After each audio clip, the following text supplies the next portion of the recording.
Good evening. Welcome to Dirty Pop. I'm Luca Bachin, bringing you a breaking pop culture news bulletin. By the time this broadcast reaches you, I guess it will be irrelevant because he will be gone, but Aaron Carter was just spotted at our very own Uncommon Grounds on Church Street in Burlington. So, do with that information what you will. In other breaking news, Blake Griffin of the Clippers NBA basketball team slapped Justin Bieber in a Starbucks in California just the other day. Justin Bieber reportedly refused to wear a shirt, and when a barista denied him a coffee, he threw a sort of temper tantrum, as it were, and Blake Griffin stepped up to the plate and slapped Bieber to the ground, after which he fled in tears. As you may remember, Justin Bieber was just here as our guest, and having interacted with him, I can safely say, thank you, Mr. Griffin. Please stay tuned. After the break, we'll return to our regularly scheduled Hollywood news segment. Thank you very much. Hello and welcome back to Dirty Pop. I'm Haley. And I'm Abby. And this is Hollywood news.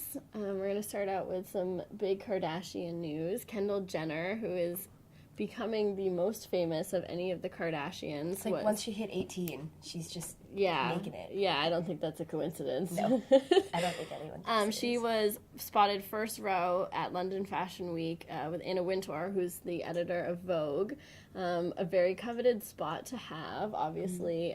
We're sure that Kim is very angry because she has been trying for a long time to get a Vogue cover with some help from Kanye, but it's never happened, although she was taken off the do not invite list of the Met Ball, so, you know, her star has increased a little. That's what we don't have in common, me and Kim. I'm not even on that list. Yeah, at least you're not on the do not invite list, because that's worse. Yes. Drake, love that guy, but he just kind of messed up and got really mad that Philip Seymour Hoffman's death stole his Rolling Stone cover. Classic. And he shouldn't have been shocked because that's happened in the past before. With, I think when Amy Winehouse died, someone got the boot. And I guess the only reason he did an interview with Rolling Stone was so he could be on the cover. And then that happened. And then he's like, no disrespect to Philip Seymour Hoffman. But it's like, yeah, you're walking if a tight you have line. to start your sentence like that, it's just like probably not going to be something you should say. But, you know, understandable. The guy wants his face blown up. Can you blame him? In non-news, Ellen Page is gay. Color me not shocked. Yeah. Even a little bit. Okay. Anyway. Someone with the name Ellen is gay. Justin Bieber changed his Instagram name to Bizzle. Like, free Bizzle. Check out @Bizzle. Yeah. He actually just changed it back yesterday, though. That fueled rumors that he's trying to start his rap career up because he was also in the studio with T.I. He uploaded that, so, and he's moving to Atlanta, supposedly, because that's those are like the hip-hop mecca. Those are the three things you need to do, right? Mm-hmm. Yep. Yeah. Change your Instagram. Yep. So 13-year-old girls get confused. Move to Atlanta. And add Izzle to your name. Yeah, record with T.I. It's fine. It's 2006 again. Yeah, so I think he's now a rapper. Yeah? Yeah. Okay. Mm-hmm. Okay. Yeah. That was easy. Charlie Sheen is engaged to Brett Rossi, who is a adult film star. Former adult film star. What does she do now? Gets with Charlie Sheen. Yeah, she hangs out with Charlie Sheen. This is his fourth, or will be his fourth marriage if this ends up happening. He has been divorced 3 times now, and each one with great success and no drama at all. So we're looking forward to a 4th marriage from Charlie Sheen. Apparently, he's actually telling people that he's taking this one really seriously and he thinks it's going to work, yet he won't marry her until she signs a prenup. So, does he have any money left to lose? He has so much money. He has that show on FX, and I think he still gets royalties from the syndication of 2.5 Men. Huh. Yeah, no, he's rolling in dough. All right. Do you have more? Yes, Miley Cyrus kicked off her Bangers tour in Vancouver. Bangers with a Z, and if you go to the tour, you know, you can get like a program at the concert. She's also selling Miley Cyrus rolling papers at like the little gift shop areas for Party in the USA. Remember when everyone thought it was really controversial that she wore Daisy Dukes in the Party in the USA music video? Yeah, if only they knew. Now she's giving Bill Clinton oral sex on stage. Not real Bill Clinton. While she sings Party in the USA. Yeah. So happy President's Day. And And finally, Christina Aguilera is engaged to Matt Rutler, who is a film producer. They are super uninteresting assistant film producer. He's very bland looking. Yeah, they're just like, two more white people. Which actually maybe they'll make it. If they're that boring, why not? 2 more white people out there in the world getting hitched. So it's a good day for all. It is. All right, coming up next, we have Luca and Abby with Scandal, President's Day. Best president involved television shows. So stay tuned.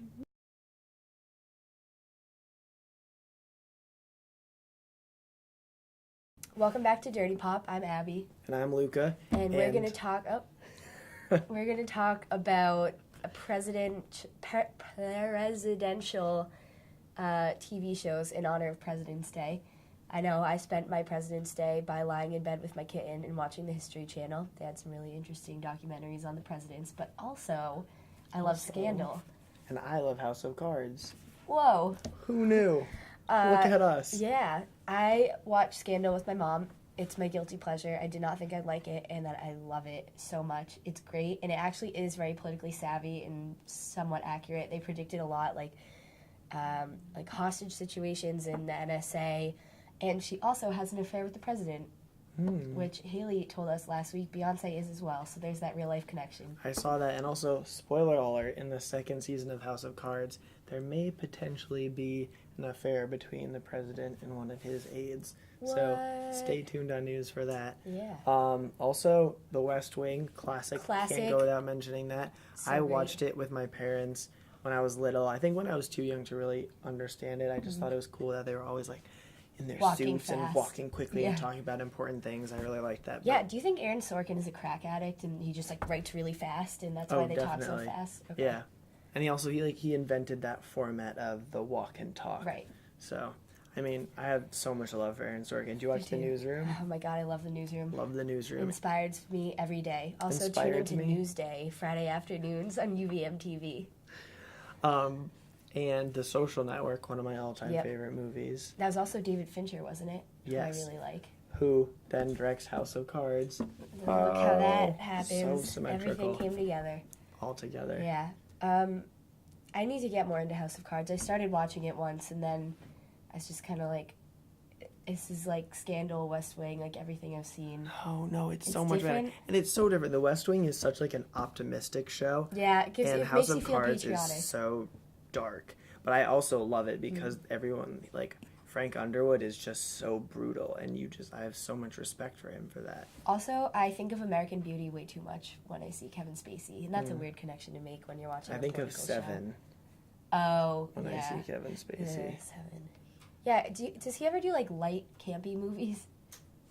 He was in Horrible Bosses. He was pretty funny in that. He was funny He never in smiled once, but he was funny. But, I mean, it's his brand character. of humor. That's what he plays, yeah.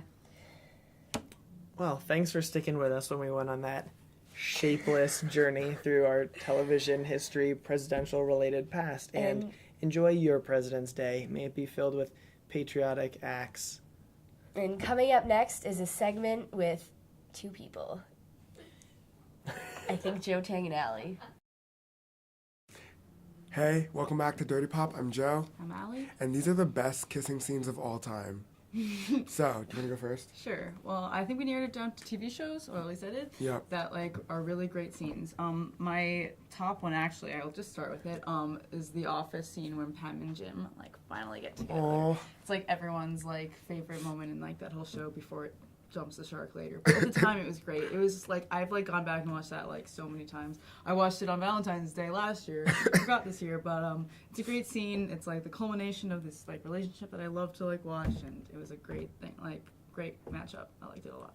Awesome. My top one, I would say, is Olivia and Fitz from Scandal, outside of the meeting space of a political rally, him just breathing heavily into her face, then picking her up against the wall and just going for it. It was, I was aroused. I can't even say anything else. Yeah.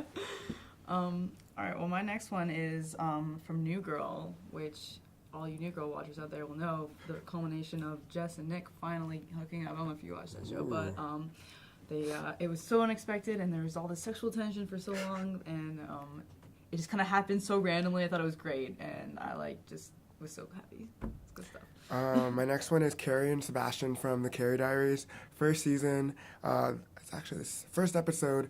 They're in the pool, and she's kind of just splashing him and whatnot. Then he picks her up, puts her down gently, and just gets her right in the water. Oh, it's good. Just a nice peck to the lips, yeah. And it's sensual. No, I actually know. I've actually seen that one scene. I watched the first episode, Yeah. and it was super hot. I was like, yeah. And then later, she ditches him to go to New York City. But Yeah. like, it was really cool at the time. That's funny. I'm glad they got together though. He was super cool, super cute. My next one is, I'll take it back a little bit. Friends, the all famous Ross and Rachel, which I hadn't watched in like years. So I went Okay. back on YouTube and I watched it, and they like fight, and she locks him out, and you think that the scene's over, and he comes to the door, and she unlocks like 10 different locks, and they finally kiss after like so many seasons. So that's like a B classic. I liked it. Next I have Klaus and Caroline from the Vampire Diaries. Theirs goes down in the woods. He slams her against a tree and just, maybe some S&M is in my future. I don't know. It was just really, really hot, and they've been will they, won't they for like a couple seasons, so it finally happened. It was passionate. I know, this was a horrible segment idea to do. I had to like, take a cold shower after doing the research. Anyway, my last one is a little more of a serious show. Game of Thrones, actually, if all you nerds out there know what I'm talking about. When Robb Stark finally gets together with this, she was like a nurse aide, like with his army, and her name is Talisa, I believe.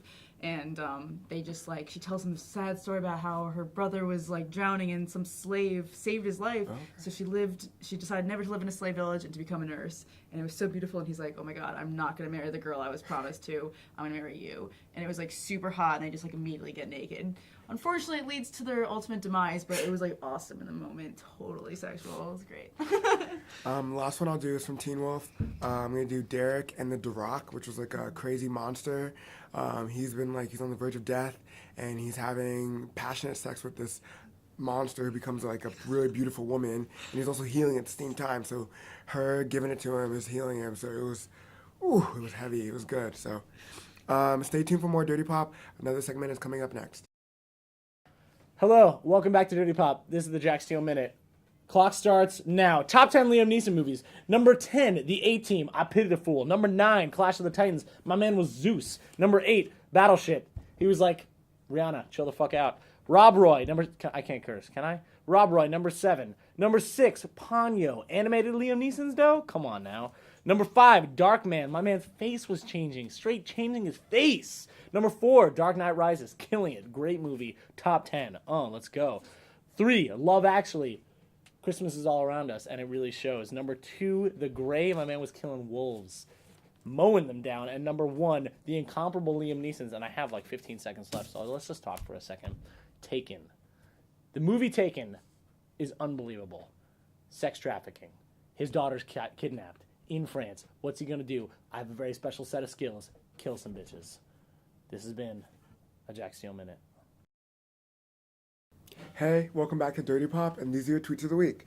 So I'm going to start with @WhitneyCummings tweeted, "Don't trick me into following you on Instagram by posting inspirational quotes, then start posting the slutty dresses you design."